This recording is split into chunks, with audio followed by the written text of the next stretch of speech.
sembla determinadamente ficticio.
Antes que nada, pues quisiera mostrar algunos resultados del sismo del 19 de septiembre del 2017, que son interesantes, ¿no? Después de, pues, haber hecho muchísimos dictámenes en ese año, a raíz del sismo, y en el año siguiente, también en el 2018, se hicieron miles de dictámenes a cargo del Instituto para la Seguridad.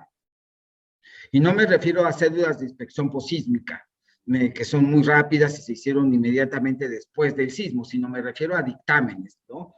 A una inspección mucho más profunda que una cédula posísmica rápida. Bueno, la siguiente, por favor. En estos dictámenes que se realizaron, que fueron muchísimos, escogimos edificios muy representativos de la Ciudad de México y hicimos estas estadísticas, detectando que los edificios que se diseñaron y construyeron en la década de los años 60 y 70 fueron los más afectados, ¿no? Podemos ahí ver la gráfica de los inmuebles que se clasificaron en alto riesgo de colapso, o en riesgo alto, o en riesgo medio, y siempre la década de los años 60 y 70 fue la década que mayor número de casos tuvo. Ya después le seguiría la década de los años 50 y parte del 60, que también tuvo algunos casos, pero la que destacó fue la de los años 60 y 70. Bueno, a partir de aquí, pues nosotros hicimos como un análisis de por qué estas estructuras de estas décadas fueron las más afectadas y detectamos que pues finalmente es un tipo de arquitectura que se desarrolló en esta época muy clásica, ¿no? De la época, y que fue a base de una planta baja muy libre de muros, libre de todo tipo de divisiones. Era un área abierta para estacionamiento principalmente, así se usó, los arquitectos decidieron que así fuera, y finalmente este tipo de estructura pues no contemplaba ningún tipo de antecedente sobre sismoresistencia, ¿no? Si no se había concebido aún en el reglamento de construcciones, que podría ser el reglamento de 1966, un capítulo que hablara de una manera profunda y diera una serie de especificaciones acerca del diseño sismorresistente. No se tenía, la verdad, se tenían apenas algunas indicaciones que no llegaban a ser tan profundas y no eran un diseño que rigiera la geometría o rigiera las características de la estructura. Finalmente, los edificios se diseñaban principalmente por carga gravitacional, que era la que regía, y no tanto el diseño por sismo como es ahora. Ahora los edificios se rigen por el diseño sísmico más que por la carga gravitacional, ¿no? En automático, si pasa el sismo, seguro pasa la carga gravitacional, ¿no? Y antes no, antes en estas décadas, pues se enfocaban mucho hacia lo que era la carga gravitacional, el diseño sísmico, apenas se tenían las primeras nociones. Y eso a raíz del sismo del 57, que ya se empezó a estudiar. Aún así, los arquitectos, podríamos decir que desde el punto de vista de diseño sísmico eran extremadamente audaces. Y es por ello que después en el sismo de 85 se dejó ver esas características de los edificios, vimos que eran altamente vulnerables. ¿Y qué pasa ahora? ¿Por qué volvemos a tener este tipo de resultados después ya del sismo de 85 y otra vez volvemos a tener edificios de esta década que vuelven a tener graves problemas, ¿no?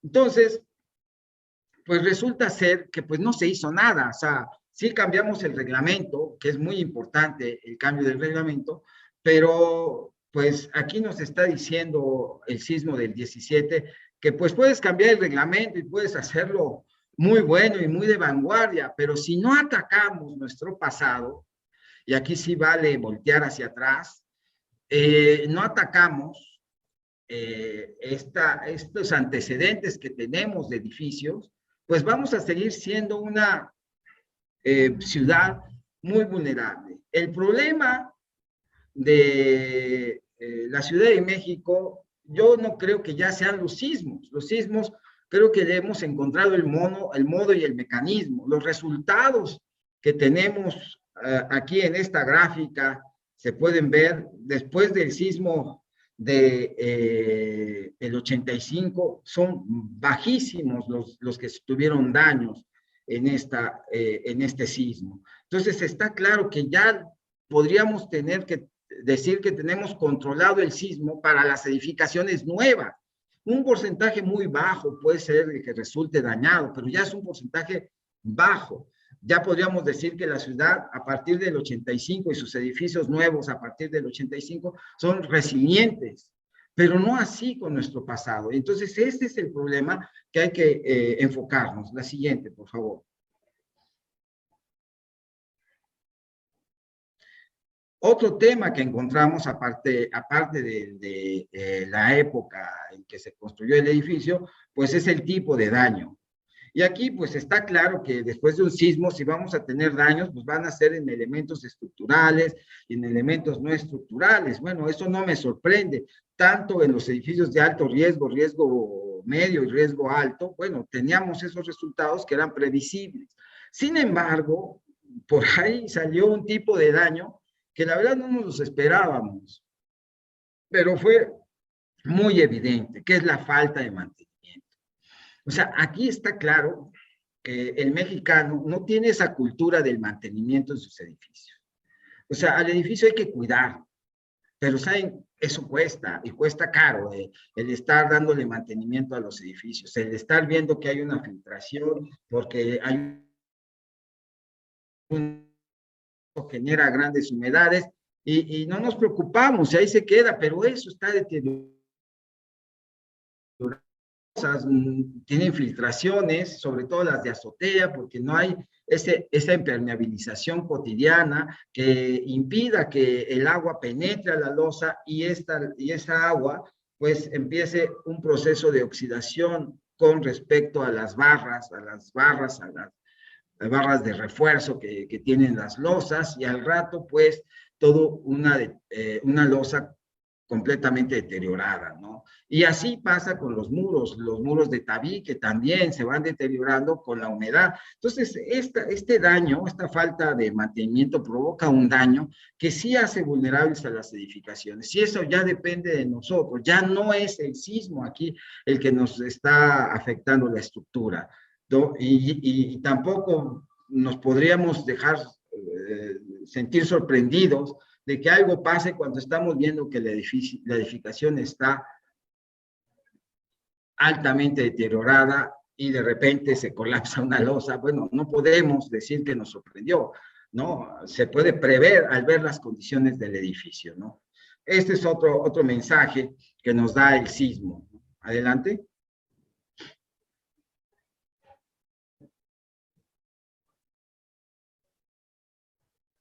Bueno, la zona también es importante.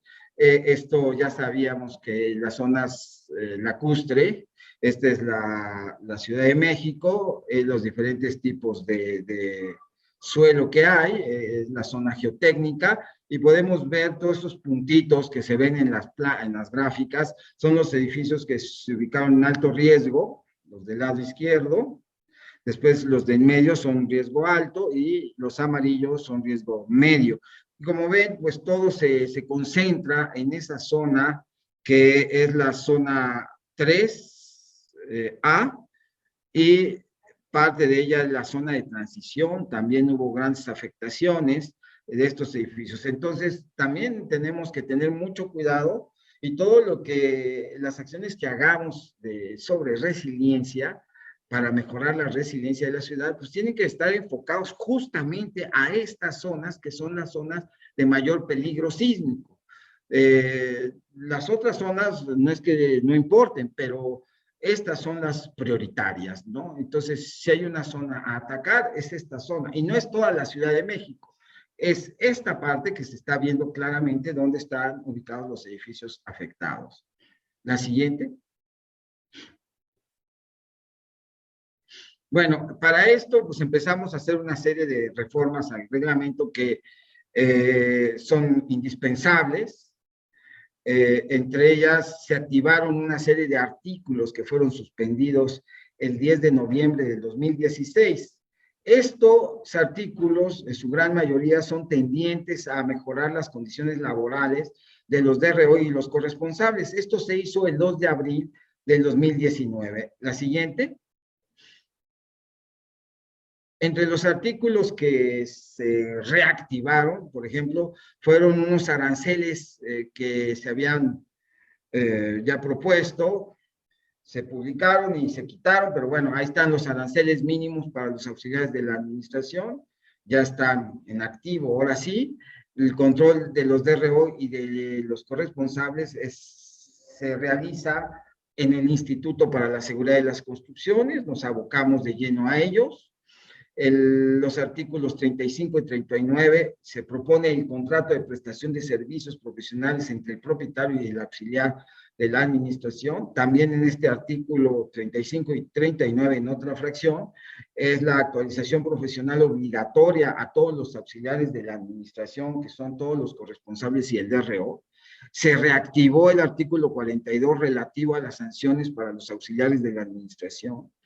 Se reactivó el artículo 46 bis, que son las obligaciones de los propietarios. Nada más menciono una, por ejemplo, el propietario tiene la obligación de contratar a los auxiliares de la administración, o sea, y de que se firme un contrato, que es el que se está proponiendo. Y aparte también, otra obligación es que se contraten los servicios de laboratorio de control de calidad. Eso es responsabilidad del propietario. Él tiene que contratar esos servicios, ¿no? Entre otros. La póliza de seguro, ahorita más adelante vemos que ya es una obligación tener una póliza de seguro de responsabilidad civil por daños a terceros. Y por último, el artículo 53 y 58 es la constancia de registro por parte del corresponsable del proyecto estructural emitido, que esta constancia la emite el Instituto para la Seguridad de las Construcciones, en donde se entrega la constancia siempre y cuando el proyecto estructural pues contemple todo lo que debe de traer, entre ellos planos, desde luego, memoria de cálculo, estudio de mecánica de suelos, el informe de la revisión del corresponsable de seguridad estructural, que ese es, ahora el corresponsable de seguridad estructural no puede ser el mismo proyectista. O sea, aquí hay dos personas que hacen la tarea de estudiar y verificar que el diseño esté correcto, y uno es el proyectista, que es el creador del proyecto, y el otro es el corresponsable de seguridad estructural, que es el revisor del proyecto. Entonces, está obligado el corresponsal en seguridad estructural a hacer una revisión profunda, no superficial, profunda, prácticamente hace otro modelo matemático en computadora y este se entrega al instituto, o sea, no se da ni una constancia de registro, sino bien este documento que es muy valioso, que es el de la revisión. Estamos obligando a que todos los proyectos estructurales de las obras que se realizan en la Ciudad de México tengan esta revisión. La siguiente.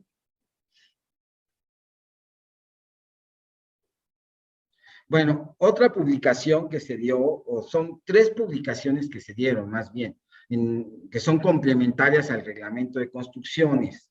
La primera fue lineamientos técnicos para la revisión de la seguridad estructural de los planteles educativos públicos y privados.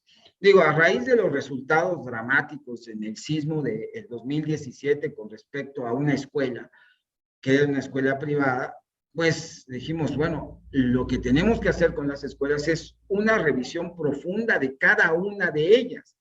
Y justo es lo que se está haciendo en estos momentos. Se están revisando la seguridad de la estructural de las escuelas, de todas las escuelas de la Ciudad de México, de tal forma que se busca que, por un lado, no se repita lo que pasó en el sismo del 2017 con respecto a un plantel educativo, y la otra es que esto nos garantice que todas las constancias de seguridad estructural que tenga cualquier edificio, no solamente los planteles educativos, estén respaldadas, esta constancia, por un estudio analítico, un estudio numérico profundo, ¿no? Porque es la única forma de saber si el edificio pasa o no pasa el reglamento. A simple vista, pues nadie puede saber si pasa o no pasa el reglamento, ¿no? Entonces tenemos que hacer esa revisión profunda porque eso nos da la certeza. Y justo es lo que se busca con estos lineamientos técnicos, que todas las escuelas tengan esta revisión numérica profunda. Y si no pasa el edificio, no pasa con el reglamento, entonces pues ya se tendrá que reforzar. La siguiente. Aquí podemos ver el artículo 177 que está ligado a estos lineamientos, es donde se habla de los lineamientos. Los lineamientos es, como decíamos, es un documento complementario al reglamento, pero en el artículo 177 se menciona cuándo se debe de hacer esta revisión de la seguridad estructural de los planteles educativos, y ahí se puede observar que ya sea en caso de sismo o cuando la administración así lo determine. Si la administración quiere que en este momento todos los planteles sean revisados su seguridad estructural, eso tiene sustento en la normatividad. O si hay un sismo, según el nivel de magnitud del sismo, ahí ponemos las diferentes aceleraciones. Si es una aceleración muy fuerte la que se registró en el sismo, arriba de 90 centímetros sobre segundo al cuadrado, entonces todas las escuelas tendrán que hacer esta revisión de la seguridad estructural. Si, por ejemplo, la aceleración registrada está entre 30 y 60 centímetros sobre segundo al cuadrado, entonces nada más aquellas escuelas donde se haya registrado un daño por ese sismo. Es un sismo muy pequeño. La aceleración abajo de 60 normalmente no ha generado daños en la Ciudad de México. Entonces es raro que una escuela con un sismo tan pequeño tenga daños, pero si tiene daños, esto quiere decir que esa escuela es altamente vulnerable y hay que revisarla, ¿no? Bueno, y una vez que se hace esta revisión de la seguridad estructural, se registra la constancia de seguridad estructural. Lo que decía hace un instante, esta constancia va a tener como sustento todo este análisis. No solamente es una constancia que es un papelito firmado y que se entrega a la alcaldía, sino que es una constancia que atrás de ella hay todo un análisis numérico profundo. La siguiente, por favor.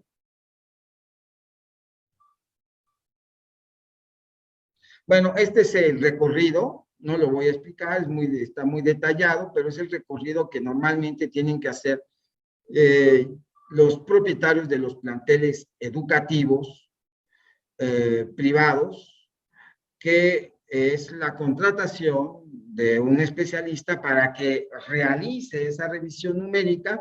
Si el resultado de la revisión numérica dice que sí pasa, entonces directamente se van a la alcaldía a registrar la constancia. Si dice que no pasa el edificio, que no cumple con los límites, ya sea de falla o límite de servicio que marca el reglamento, entonces nos vamos a hacer todo un proyecto de rehabilitación. Para el caso de escuelas, se realizó una guía técnica para rehabilitar edificios educativos. Entonces, se sigue esta guía para hacer una rehabilitación. Sobre todo lo que buscamos es que esta rehabilitación sea económica y fácil de ejecutar, ¿no? Ya posteriormente, el propietario, una vez que tenga el proyecto de rehabilitación estructural y la constancia de registro que emite el instituto, ya podrá hacer la intervención de la escuela según ese proyecto de rehabilitación.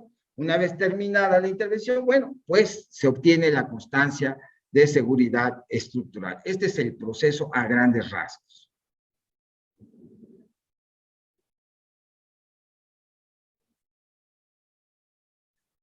La siguiente, por favor. Bueno, la segunda publicación son unas bases generales para la contratación de los corresponsables en seguridad estructural de la Ciudad de México. Justo para ellos, para los corresponsables en seguridad estructural, se publicó algo muy específico para que mejoren sus condiciones laborales, ¿no? Ahorita se las explico. A la siguiente.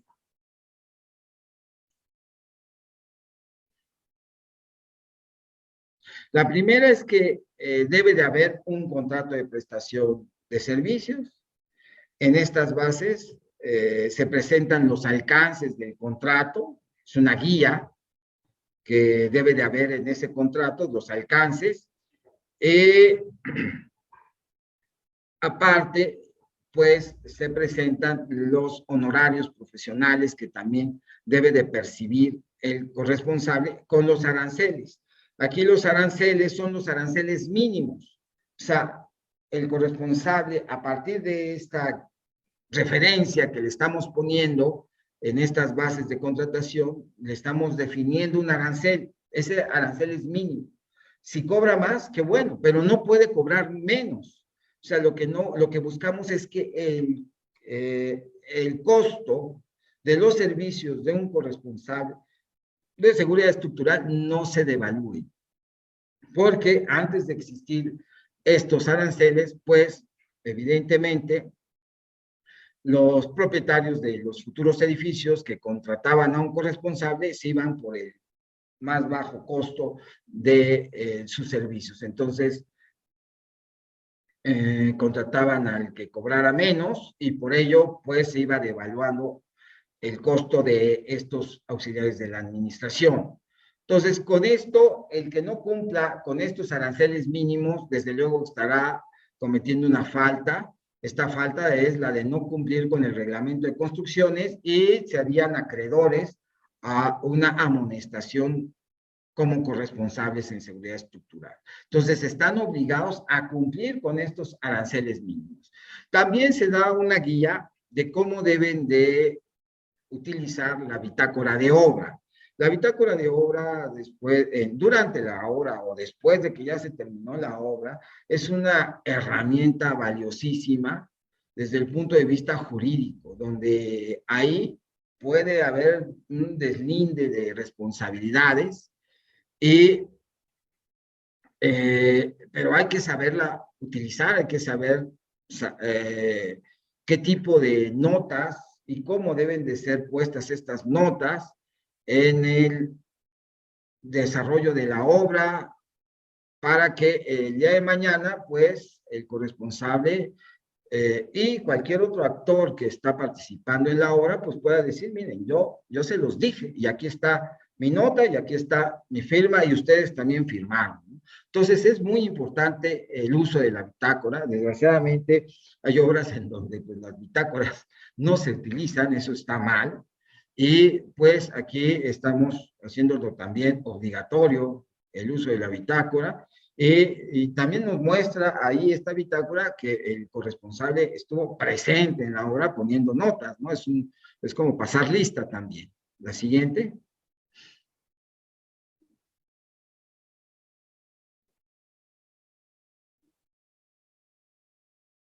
Aquí vemos una imagen del contrato con ciertas especificaciones, lo que debería de traer, las causas de terminación y rescisión del contrato, las disposiciones relativas al uso y firma de la bitácora. En fin, todo esto viene en estas bases. La siguiente. Aquí un ejemplo de los aranceles, por ejemplo, está en función del tipo de zona donde se va a construir, zona 1, zona 2 o zona 3, si la estructura es regular, irregular o muy irregular, que así es como se definen en el reglamento de construcciones. Si es muy regular es que es muy simétrica en ambas direcciones. Si es muy irregular o si es irregular es que tiene cierta simetría, quizás nada más en una dirección, o muy irregular que tiene, es asimétrica en ambas direcciones, ¿no? Entonces, eso dificulta el diseño y desde luego que el costo aumenta y debe de aumentar, ¿no? Y si está en zona 3, pues es más difícil el diseño porque el suelo es un suelo lacustre, es un suelo compresible, es un suelo débil que implica una cementación pues mucho más robusta y más compleja de calcular. Todo eso influye en el arancel y desde luego los metros cuadrados de la obra, ¿no? Entre más metros cuadrados, pues debe de cobrar más, ¿no? Está en función de los metros cuadrados este arancel. La siguiente, por favor.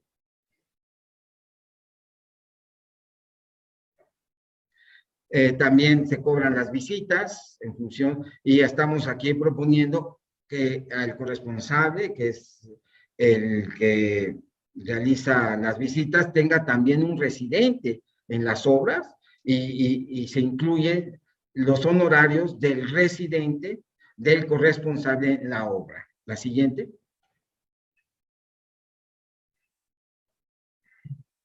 Bueno, con respecto al libro de bitácora, aquí se deben de apuntar los asuntos relevantes durante la ejecución de la obra, cambios de proyecto, incumplimientos, incidentes, accidentes, comunicaciones entre el constructor, el propietario de RO y corresponsable, acontecimientos que resulten en la obra, posibles diferencias a las establecidas en la manifestación de construcción y licencia de construcción especial, cumplimiento de eventos significativos en tiempo, situación relacionadas con la responsabilidad del constructor.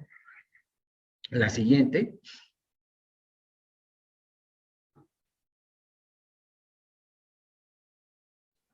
Y por último, otra publicación que se hizo, que son, repito, complementaria al reglamento, son los lineamientos para la acreditación de las actividades de actualización profesional de los corresponsables. La siguiente.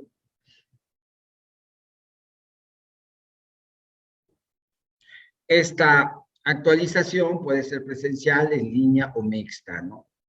Y normalmente es dada a todas las actualizaciones por colegios, sociedades técnicas, aquí en el campo de la ingeniería civil, tenemos varias sociedades técnicas, entre ellas la Sociedad Mexicana de Ingeniería Estructural, la Sociedad Mexicana de Ingeniería Sísmica, la Sociedad Mexicana de Ingeniería Geotécnica, que son las que hacen muchos cursos, muy buenos cursos, aparte de los cursos que da el Colegio de Ingenieros Civiles, el Colegio de Arquitectos también da muchos cursos, ¿no? La Cámara Mexicana de la Industria de la Construcción también, así es. Y todos estos cursos, pues sí, les sirven a los directores responsables de obra y a los corresponsables para actualizarse profesionalmente, que es un requisito obligatorio cumplir con 30 horas al año de actualización profesional. La siguiente.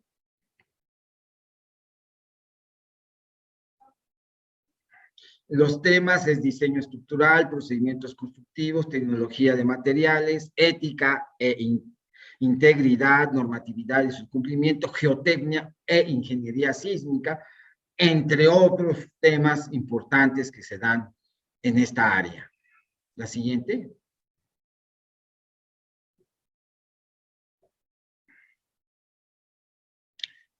Todos los cursos se tienen que registrar en el instituto. Hay toda una serie de requisitos. Debe de haber una asistencia mínima al curso del 80% y debe de haber una evaluación final en el curso para que ésta sea válida. La siguiente.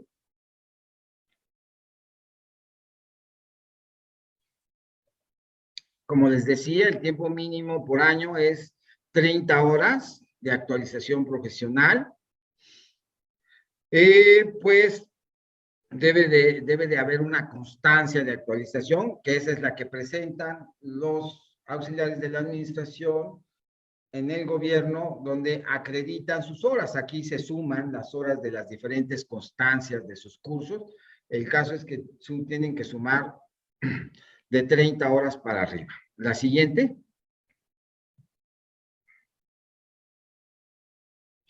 Bueno, una de las últimas reformas que se han hecho en el reglamento de construcciones es la del artículo 71, que es relativo al registro de la constancia de seguridad estructural. Finalmente se generaron 4 artículos, 71, 71 bis, 71 ter y 71 quater. Ahorita se los voy a presentar cada uno de ellos. La siguiente.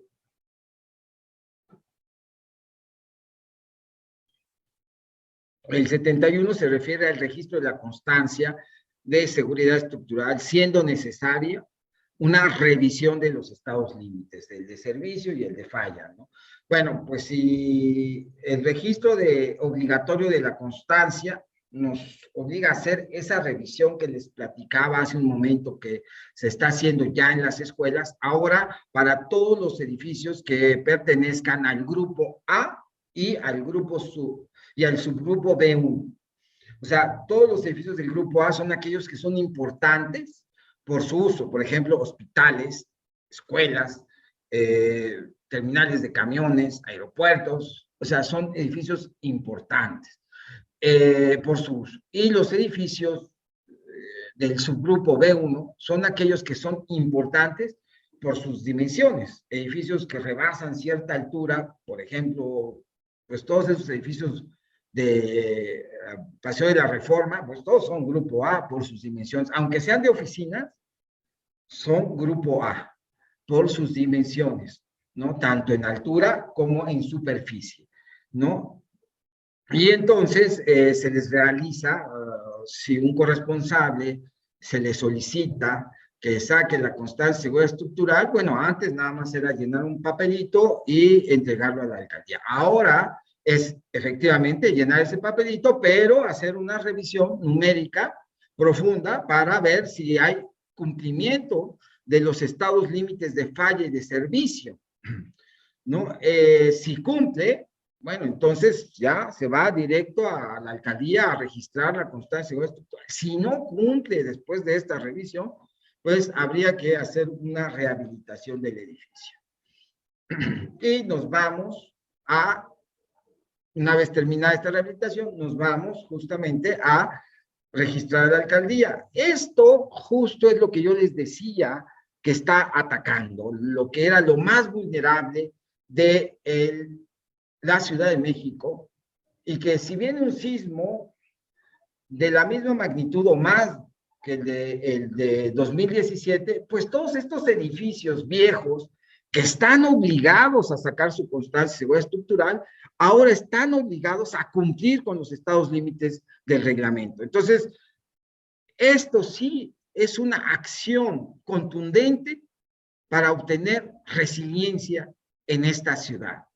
Y entonces sí estamos atacando el verdadero mal de la Ciudad de México, o el mal más importante de esta ciudad, que son esos edificios viejos, y sobre todo aquellos de la década de los años 60 y 70.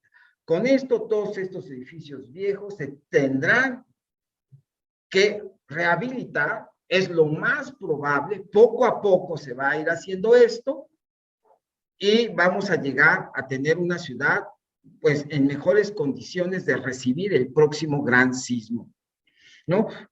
La constancia de seguridad estructural, ¿qué va a implicar? Hacer inspección ocular, que es lo único que se hacía antes, la inspección ocular, lo veo bien, ahí tienes tu constancia, pero ahora no, ahora hay que hacer ese estudio analítico y de campo, porque hay que obtener mucha información de campo, hay que hacer un levantamiento geométrico, porque pues la mayoría de los edificios de la Ciudad de México no tienen sus planos estructurales, ya se perdieron, con el tiempo se perdieron, y no los tienen. Entonces, ¿qué hacemos? Hacemos un levantamiento geométrico para obtener todas estas características que nos van a ayudar a hacer este estudio analítico, ¿no? También, si el edificio tiene daños, pues hay que interpretar sus daños, la antigüedad y la zona geotécnica, como yo les decía, pues es muy importante, porque si resulta que el edificio está en zona 3 y que aparte fue construido en la época de la década de los 60, bueno, hay que ponerle especial atención, ¿no? En fin,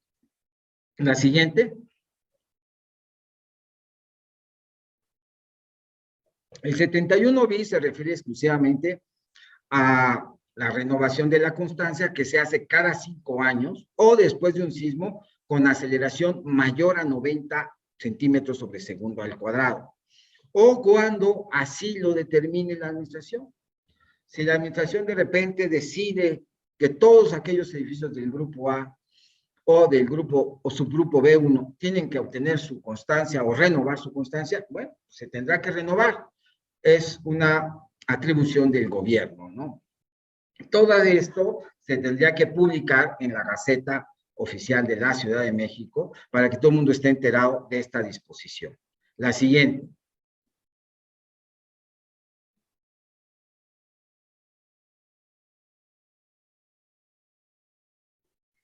Final, bueno, este es el 71 TER, se refiere a cómo se debe de realizar la revisión de los estados límites de los edificios del grupo A y subgrupo B1. Es un aspecto muy técnico. Hay una norma que ya existe, que es la norma de rehabilitación de edificios, y vienen ahí sus secciones. Estamos proponiendo que consulten estas secciones, tienen que cumplir con lo que le llamamos proceso de evaluación. Ahí, en esa norma, te dice cómo es el proceso de evaluación, y a partir hay que seguir los pasos, y finalmente uno va a caer en una de las 3 casillas. La azul, digo, perdón, la verde, amarilla o roja, y según sea este color, bueno, entonces el edificio, si cae en la verde, pues el edificio no presenta daños y aparte cumple con los estados límites, pues no hay que hacerle nada más que registrar la constancia. Si es código amarillo, quiere decir que parte de esos, no, parte de esos requisitos no se cumplen en la revisión y quizás tiene daños muy ligeros. Y el código rojo es que no cumple de plano con varios requisitos de los estados límites que se tienen que revisar, y hay que hacerle pues proyecto de rehabilitación tanto al código amarillo como al código rojo, y de una vez terminado el proyecto y ejecutada la obra, pues ya podrá registrarse la constancia de seguridad estructural. Este es el camino. Yo no veo ningún otro camino para que el día de mañana venga un sismo que tenga aceleraciones como las que tuvo el sismo del 17, que fueron aceleraciones de 160 centímetros sobre segundo al cuadrado, o las aceleraciones que se registraron en el sismo de 85 del orden de 240, alrededor de 240 centímetros sobre segundo al cuadrado. Cuando vengan sismos de esa magnitud, pues todos estos edificios que no cumplen con sus estados límites tendrán un buen comportamiento si se rehabilitaron a tiempo. Cuando se les exige la constancia, hay que rehabilitarlos y no esperemos a ver qué pasa en el sismo, si se cae o no se cae, quizás no se cae, pero quizás sí se cae, y eso sería pues grave. Pero con esto, la verdad, nos da cierta tranquilidad a los que vivimos en un edificio de los años 60 y que tiene pues está ubicado en zona 3, en zona del lago, bueno, caray, pues hay que hacer este proceso para dormir tranquilos en ese edificio. La siguiente.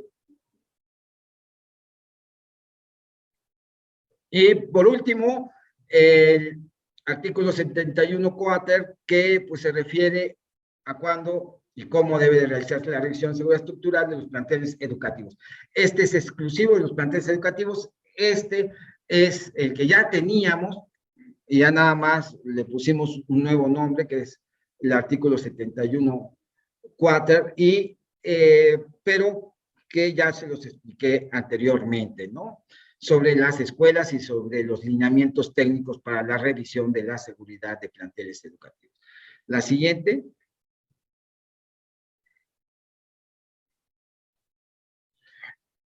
Bueno, aquí había una diapositiva antes que esta, que estoy diciendo que son los estudios creo que hay una entre la del 71 cuáter y esta, había una diapositiva donde les comento que estamos realizando aparte estudios de investigación y proyectos de investigación relativos a mejorar la resiliencia.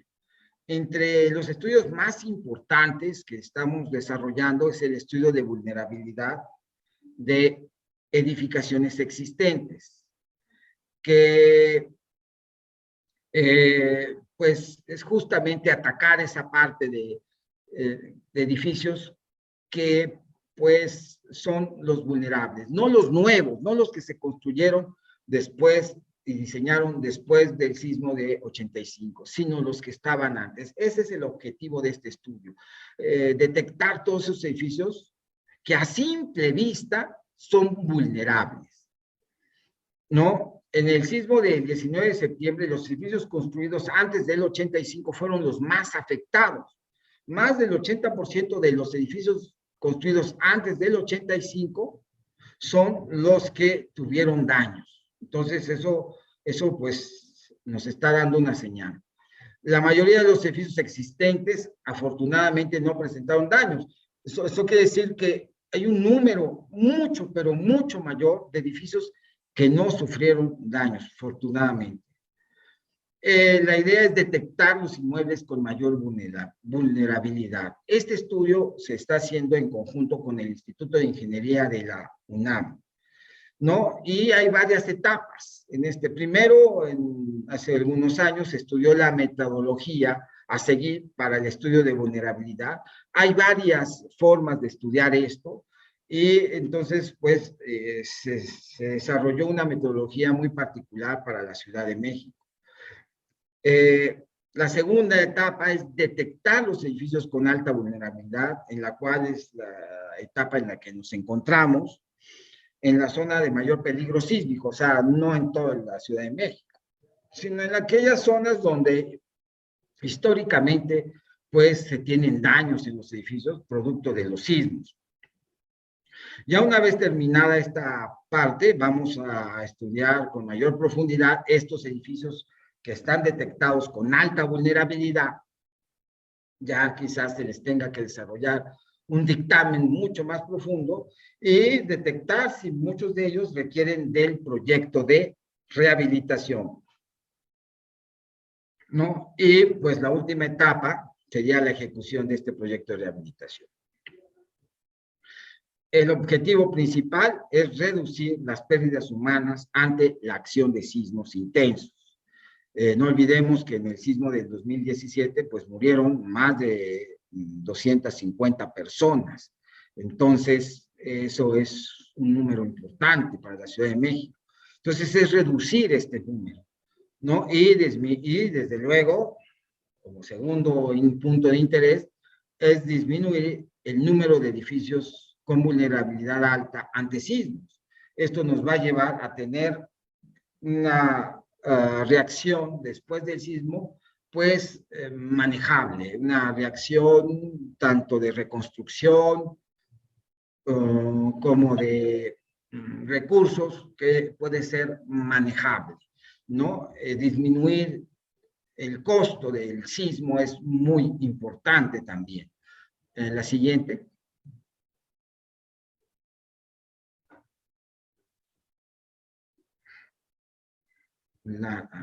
Bueno, para este estudio de vulnerabilidad se aplica, como ya decía, en la mayor zona de riesgo sísmico en la Ciudad de México, y se han hecho estudios y cálculos que existen cerca de 270,000 edificaciones, es un mundo de edificaciones en esta zona.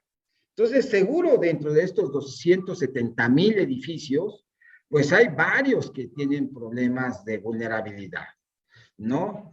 La vulnerabilidad no es que tenga daños, muchas veces es alta vulnerabilidad y uno ve el edificio y no tiene ningún daño.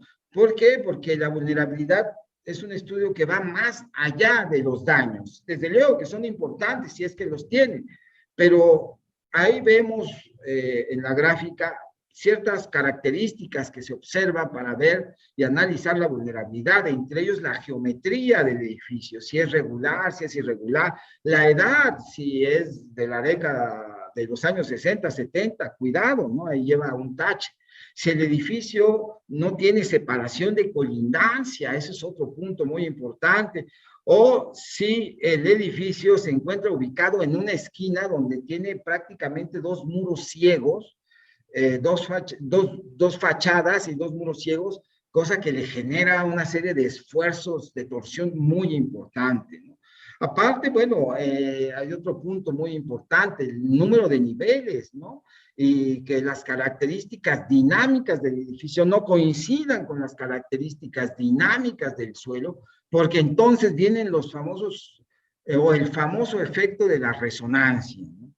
El tipo de estructura, por ejemplo, las estructuras que yo decía en un principio de la plática, que aquellas que presentaban esa planta baja, que le llamamos débil, o sea, que está completamente libre, y arriba de esa planta baja ya viene todo el edificio. Esa es una forma que sí es preocupante y que hay que estudiarla. Difícilmente un edificio con esas características cumple el reglamento.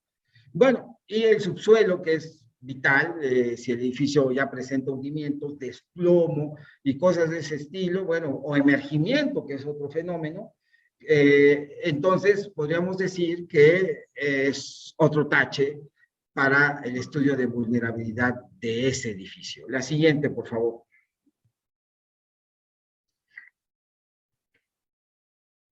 También estamos haciendo un estudio en la zona de Tláhuac, Iztapalapa, Xochimilco, para determinar los agrietamientos del subsuelo. Este es un fenómeno que se da en toda esta zona y que está afectando muchísimo a las viviendas, ¿no? De repente una grieta puede aparecer en medio de la casa, o un socavón se da en medio de una casa o en la calle, pero bueno, todo esto es importante detectar, saber cómo se pueden tratar estos fenómenos de agrietamiento, la mejor manera de convivir con ellos, porque es imposible la eliminación de este fenómeno que se está dando en toda esta zona de Iztapalapa, Tláhuac y Xochimilco. Para ello, pues el gobierno, pues, está aplicando un dictamen geoestructural a todas estas casas que están siendo afectadas y estamos valorando si la casa está en riesgo bajo, riesgo medio, riesgo alto, o de plano hay que reubicar a la familia por los daños que ya han generado estas grietas en la vivienda. Entonces, es una tarea ardua porque son miles, cientos de miles de edificaciones que se están estudiando, ¿no? La siguiente.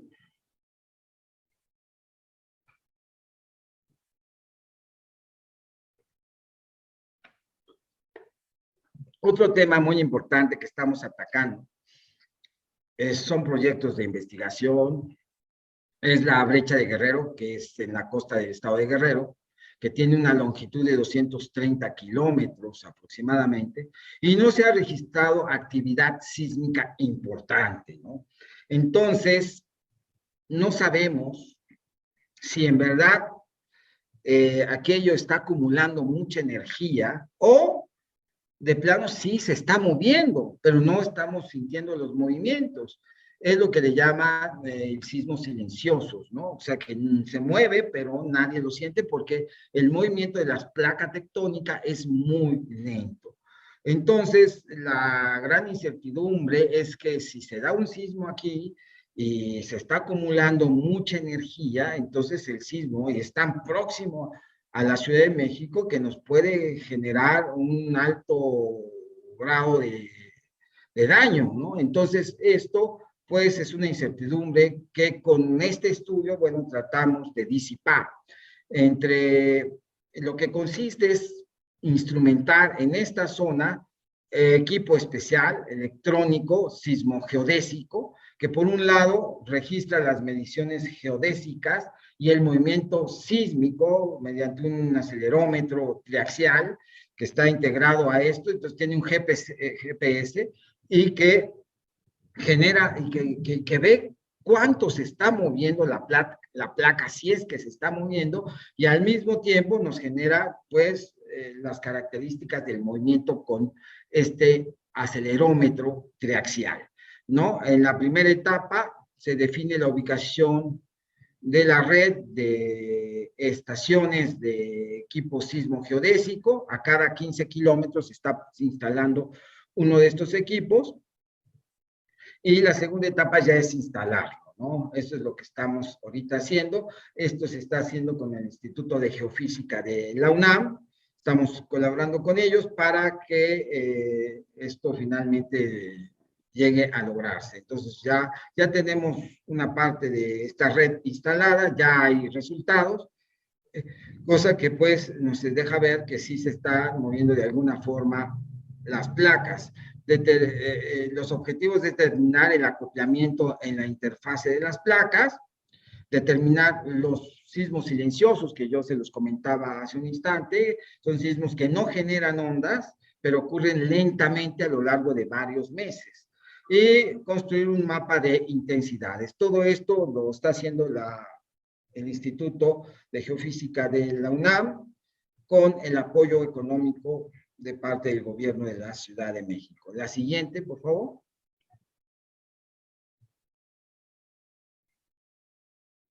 Bueno, esta es mi presentación. Hasta aquí llega y pues les agradezco mucho su atención.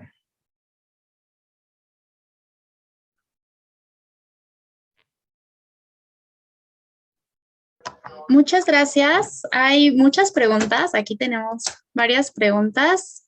Se las voy a ir leyendo poco a poquito, ¿le parece? Sí. Ok. Nos preguntan.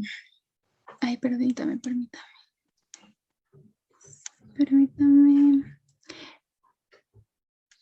¿Hasta cuántos metros, de Araceli nos pregunta, ¿hasta cuántos metros cuadrados puede firmar el BRO como proyectista y o corresponsable? No está especificado un límite de los metros cuadrados en el reglamento. Finalmente, se hace un análisis ya cuando él va a renovar y se detecta cuántos metros ha firmado. Antes, pues, había un abuso en todo esto, o sea, habían firmado muchísimos metros, cosa que es humanamente imposible de atender. Entonces, eso nos preocupaba, pero bueno, poco a poco se están registrando aquellas personas que están firmando y firmando, pero a raíz de que hemos puesto todas estas condiciones, o sea, que a fuerzas tienen que entregar sus informes, esto implica mucho trabajo, y por otro lado, hay una serie de aranceles que antes tenían que firmar 3 o 4 obras para llegar a cobrar lo que ahora cobran por una, gracias a los aranceles. Entonces, pues ha mejorado en este sentido. Antes sí había un gran abuso, pero gracias a todas estas modificaciones se ha mejorado este aspecto, pero no hay límite. Ok, Magdalena Barragán nos pregunta, ¿siguen entonces las evaluaciones a los planteles educativos de todos los niveles públicos y privados al día de hoy? Sí, desde luego, estamos trabajando intensamente desde que empezó esta administración en la revisión de todos estos planteles educativos, con respecto a los planteles públicos, se han revisado más de 1000 planteles educativos ya con revisiones numéricas profundas.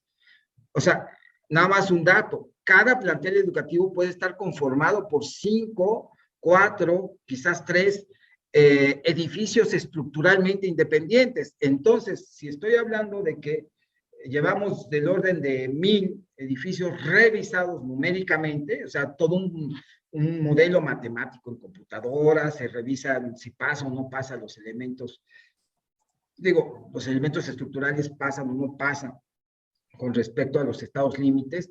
Todo es un trabajo arduo, y si lo multiplicamos por un promedio de 4 edificios por plantel, entonces llevamos del orden de 4000 edificios revisados numéricamente. Es un mundo de trabajo. Y por otro lado, se tiene todo un programa que está desarrollándose, ya se está aplicando, con el apoyo de todos los propietarios de los planteles educativos privados. Estamos en eso.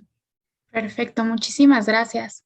Jaime nos pregunta, en las zonas donde se tienen casas que tienen sistemas tradicionales como muros de adobe y cerchas de madera con techos de teja, ¿qué se recomienda estructuralmente para la prevención del desastre?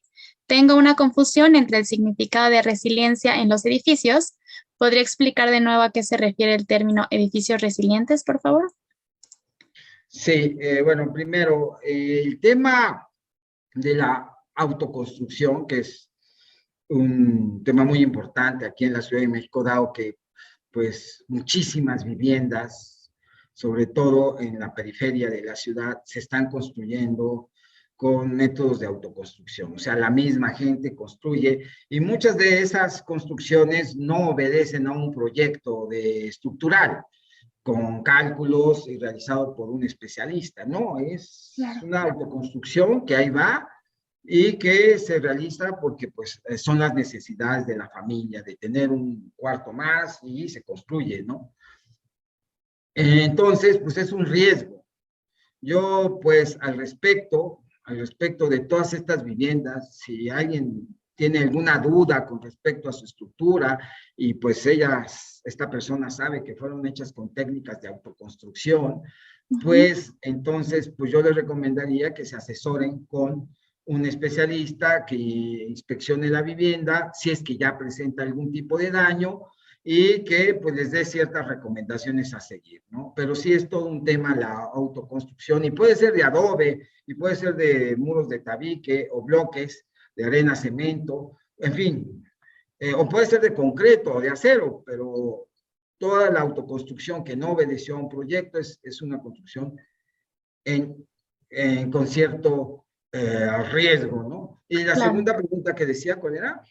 Tengo una confusión entre el significado de resiliencia en los edificios. ¿Podría explicar de nuevo el término de edificios resilientes? No lo he explicado hasta el momento, ¿no? Pero yo les comento que la resiliencia, bueno, ahora se aplica para todo. Es una palabra que está de moda y bueno, nosotros también la estamos usando, pero no es otra cosa más que la capacidad de regresar al estado original después de pues un evento catastrófico, como puede ser un tornado, o puede ser un huracán, o puede ser una inundación, o puede ser un sismo.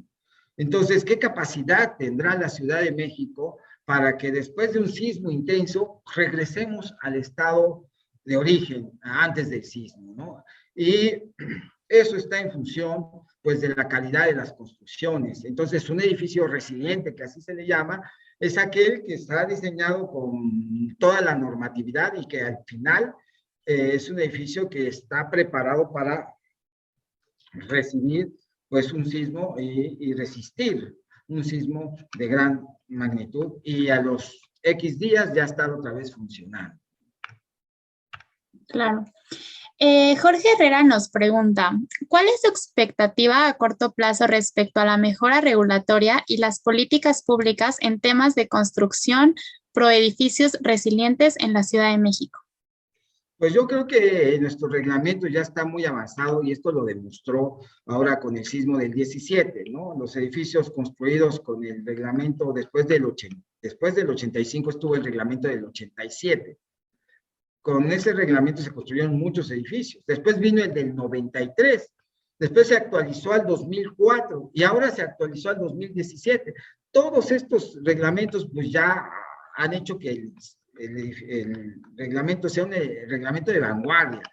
Yo ya veo difícil que lo podamos mejorar porque ya ha demostrado su eficiencia. Es muy eficiente el reglamento. El tema es todos aquellos edificios antes del 85, ¿no? Eso sí, a mí me preocupa, pero pues las expectativas es que pues el reglamento va a avanzar, pero yo creo que ya es avances menores, es muy completo.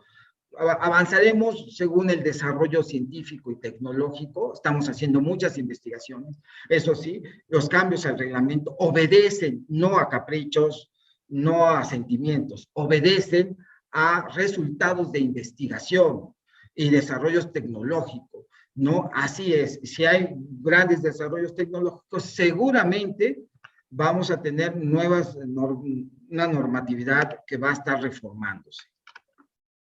Claro. Israel nos dice, saludos desde Durango, México. Su amigo y colega Israel Solano Mejía, colegiado en CMP GR YPC. Atento a su exposición. Raquel nos dice, vital la labor que realiza el instituto. Gracias por la información. Una pregunta, ¿qué ocurre con los desarrollos habitacionales nuevos que no son registrados ante el instituto? ¿Cómo saber si cumplen con el reglamento? Bueno, el instituto registra todos los edificios del grupo A y grupo B1. Si hay algún edificio del grupo B1 que no se registró en el instituto, está incumpliendo el reglamento. Y quizás posteriormente, ante una visita de verificación de la alcaldía o del INVEA, pues seguramente le pueden clausurar la obra por no haber registrado, ¿no? Para empezar. Y segundo, siempre también debe de contar con un corresponsable en seguridad estructural, los edificios B1 y los edificios A. Entonces, si no cuentan tampoco con un corresponsable, bueno, es segundo pecado y también tendría que ser sancionado. Entonces, yo considero que son muy poquitos los casos que no cumplen ni con corresponsable o con el registro del instituto. Claro. Oscar nos pregunta, ¿se tiene pensado por parte de las autoridades instrumentar puentes como los segundos pisos y autopistas urbanas con equipo que mida afectaciones en sus estructuras? Sí, desde luego, hay varios puentes aquí en la Ciudad de México que están instrumentados, que miden sus deformaciones, que miden después de un sismo su comportamiento, se instrumentan con equipo especial, acelerómetros principalmente, para que midamos sus características dinámicas durante el sismo, y todo esto pues se ha dado en algunos puentes muy importantes en la ciudad y también en edificios, ¿no? Claro. Y por último tenemos la pregunta de Omar. Los edificios habitacionales, es decir, de departamentos construidos antes de los 70, ¿deben ser revisados estructuralmente por ley? Ahora sí, desde luego, muchos edificios construidos antes del sismo del 85, pues muchos de ellos requieren tramitar su constancia de seguridad estructural, como lo platiqué, y ahora requieren que esa constancia venga respaldada por una revisión numérica profunda. Entonces, sí están obligados, aunque hay unos edificios pequeños, sobre todo aquellos edificios pequeños, casa, habitación y eso, que son los que pertenecen al subgrupo B2, que esos no están obligados a tener constancia de seguridad estructural, esos no se revisen. Solamente los B1 y los A. Los B2, que son aquellos edificios que son pequeños, de menos de 4 pisos, entonces esos no se revisan.